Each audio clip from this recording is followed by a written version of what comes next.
Finally திருச்சியிலேருந்து கேரளா வந்தாச்சுங்க. எப்பயும் ஆட்டோவில் போவோம், ஒரு சேஞ்சுக்கு நாங்கள் பஸ்ஸில் வரோம்னு சொல்லிட்டோம். உடனே ஹஸ்பண்ட் வேகமாக ஒரு 2 கிலோமீட்டர் பஸ் ஸ்டாப் இங்கே இழுத்துட்டு வந்து 2 கடல் தாண்டி எங்கள் அக்கா வீட்டுக்கு வந்தாச்சுங்க. வந்தோடனே இந்த ட்ரெஸ்ஸை போட்டால் தான் நான் பெண்ணாகவே உணர்றேன்னு சொல்லிட்டு நைட்டியை போட்டுட்டு கார்டனிங்கை சுற்றி பார்த்துட்டு இருந்தேங்க. ரொம்ப கோல்டு வந்துருச்சு எனக்கும் என் பிள்ளைக்கும்.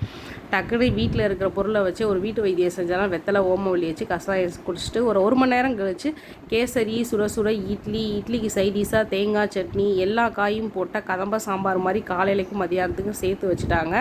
அண்ணா வடை வாங்கிட்டு வந்தாங்க, அந்த வடையும் சேர்த்து வச்சு சூப்பராக சாப்பிட்டுட்டு எல்லாருமே வந்து சாமி கும்பிட பூஜை அறைக்கு போயாச்சுங்க. இன்றைக்கி என்ன விசேஷம் அப்படின்னா, எங்கள் அக்கா பொண்ணு வந்து எங்கள் குடும்பத்திலே முதல் முறையாக நாட்டியம் அரங்கேற்றம் பண்ணுறாங்க, பரதநாட்டியம். அதனால் அவங்களுக்கு ஆசீர்வாதம் பண்ணி அவங்கள அனுப்பிட்டு அக்காவும் கிளம்பிட்டாங்க. மதிய லஞ்சுக்கு சூடாக சாப்பாடு, சாம்பார், உருளைக்கிழங்கு மசாலா வச்சு சாப்பிட்டு 4 மணியே போல் போண்டா டீ எல்லாம் குடிச்சிட்டு எல்லாரும் காரில் சூப்பராக கிளம்பிட்டோம். நாட்டியம் அரங்கேற்றத்தை பார்க்க. அடுத்த வீடியோ வருங்க.